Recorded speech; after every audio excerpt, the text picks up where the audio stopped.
Tindakan tegas polisi terhadap premanisme kali ini memang patut diacungi jempol. Pasalnya, penguasaan lahan BMKG oleh Ormas Gribjaya ini menjadi momentum pemberantasan aksi premanisme. Mereka melakukan penguasaan lahan tanpa hak milik BMKG. Kemudian memberikan izin kepada beberapa pihak, beberapa pengusaha lokal, ya tadi ada pengusaha pecel lele, kemudian pengusaha pedagang hewan kurban, itu dipungut secara liar. Pengusaha pecel lele dipungut 3,5 juta per bulan. Ya tadi rekan-rekan bisa mendengarkan sendiri dialog antara Pak Kapolres Tangsel dengan pengusaha pecel lele tersebut. Kemudian dari pengusaha pedagang hewan kurban itu telah dipungut 22 juta rupiah. Jadi ini mengagetkan karena ketika Hercules bilang setuju bubarkan ormas yang meresahkan, itu padahal kan yang dimaksud ya dia sendiri. Dan setelah dia bilang setuju, keesokan harinya ada salah satu pimpinan GRIB di Serang, Banten, itu ditangkap atau ditahan karena melakukan penggelapan mobil ilegal. Jadi tepat sehari setelah Hercules bilang setuju bubarkan ormas yang meresahkan, itu kemudian anggotanya meresahkan. Bikin keresahan gitu ya, ditahan sama pihak kepolisian. Dan hari ini 19 Mei itu ada 4 orang anggota GRIB di Semarang juga ditahan sama pihak kepolisian karena terlibat perusakan aset kereta api Indonesia. Ini mana? Jangan jadi preman. Suratnya Pak, di mana kalau Bapak? Masih bapaknya preman. Bapak preman nih. Preman Bapak. Ini hakim. Ada ngaku hakim. Ya, Bapak hakim ya. Betul. Kayaknya kayak berlaga preman, Pak. Jangan jadi preman, Pak. Ya, dalam kegiatan operasi preman ini setidaknya kami telah mengamankan ada 17 orang. 11 diantaranya adalah oknum dari Ormas GJ. Kemudian 6 diantaranya adalah ahli waris yang mengaku sebagai ahli waris di tanah ini. Jadi mohon apabila masyarakat melakukan aktivitas, berkomunikasi yang baik dengan semua pihak, memastikan kegiatan usaha berlangsung dengan seizin pemilik. Pemerintahnya tidak bisa memberikan satu ketegasan, ormas-ormasnya yang meresahkan merasa tidak meresahkan, merasa tidak bersalah.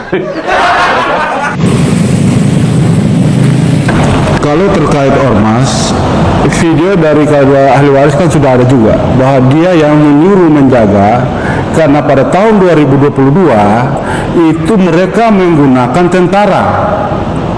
Nah, kenapa tidak digubris ke situ? Menggunakan tentara dengan secara liar merobohkan seluruh rumah secara ilegal. Sisakan satu. Nah, sisakan satu yang tadi itu masih rumah ahli waris. Kalau mau bilang bukti kepemilikan itu punya mereka itu tadi, yang rumah 1 kosong itu.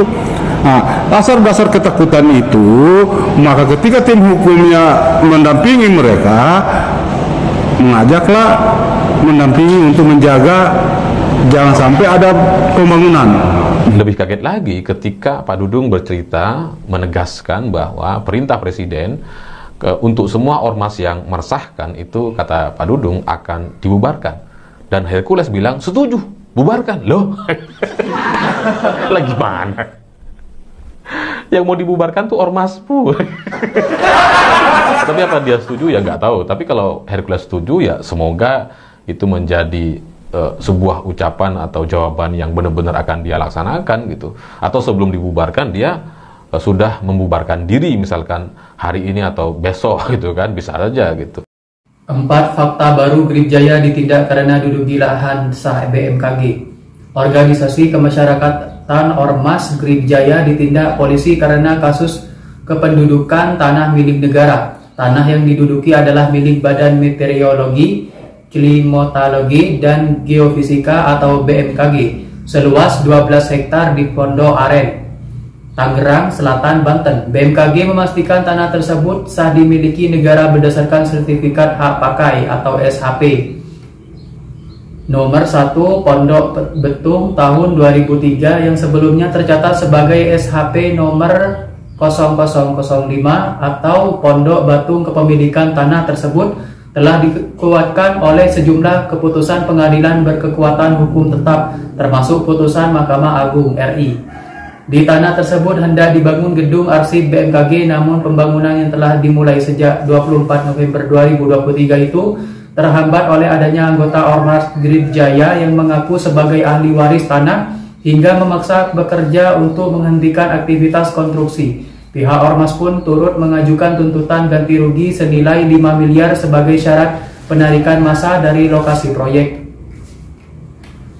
Polda Metro Jaya membenarkan adanya laporan dari pihak BMKG terkait tanah seluas 127.780 hektar meter persegi atau 12 hektar di Tangerang Selatan, Tangsel yang dikuasai salah satu ormas. Laporan ini diterima Polda Metro Jaya sejak 3 Februari 2025. Dugaan tindak pidana memasuki pekarangan tanpa izin dan atau penggelapan hak atas benda tidak bergerak dan atau perusakan secara bersama-sama, kata Kabid Humas Polda Metro Jaya. Ade Ari menjelaskan pihak yang melaporkan kejadian ini merupakan salah satu pegawai BMKG. Dia menyebut ada 6 orang yang dilaporkan, yakni inisial J, H, AC, K, B, dan MY. BMKG melaporkan pendudukan lahan tersebut dengan pasal 167 KUHP tentang memasuki pekarangan tanpa izin, pasal 385 KUHP tentang penggelapan hak atas barang tidak bergerak, dan pasal 170 KUHP tentang kekerasan secara bersama-sama di muka umum terhadap orang atau barang. Saat ini polisi telah melakukan pengecekan terhadap lahan milik BMKG yang diduga diduduki oleh ormas tersebut. Pihak kepolisian juga memeriksa sejumlah saksi terkait. Di lokasi, polisi pun memasang plang bahwa lahan milik BMKG tersebut sedang dalam proses penyelidikan. Polisi akhirnya menangkap sejumlah orang yang mengklaim dan menduduki lahan BMKG. Pantauan detik.com di lokasi pada hari Sabtu. Orang-orang yang ditangkap itu awalnya sempat berselisih dengan petugas dari BMKG. Mereka bersikuku bila lahan itu milik ahli waris yang dibela Grip Jaya. Tak berselang lama, polisi tiba dengan membawa 2 mobil lahan ke lokasi tersebut. Awalnya eskavator dan truk pengangkut pagar datang lebih dulu. Kemudian polisi yang berjaga menangkap sejumlah orang di lokasi. Orang-orang tersebut sedang di posko Grip Jaya. Tidak ada perlawanan dari orang-orang yang ditangkap. Mereka pun dimintai keterangan di lokasi. Mereka lantas diangkut langsung ke mobil tahanan Resmob Polda Metro Jaya. Posko Grip Jaya yang berdiri di lahan BMKG kini dibongkar oleh Polda Metro Jaya. Pantauan detik.com di lokasi pada hari Sabtu. Pembongkaran mulai dilakukan sekitar 5 sore hari yang dimulai dengan pengosongan posko, dan para petugas kepolisian dibantu Satpol PP pengosongan isi posko. Dari posko tersebut, barang-barang yang dikeluarkan diantaranya lemari, bantal, depan, hingga sound system. Tak berselang lama, eskavator menggali pembongkaran. Ruang santai posko lebih dulu dibongkar. Selanjutnya, ruang utama posko dirobohkan. Sekitar 30 menit, eskavator berhasil meratakan posko Grip Jaya.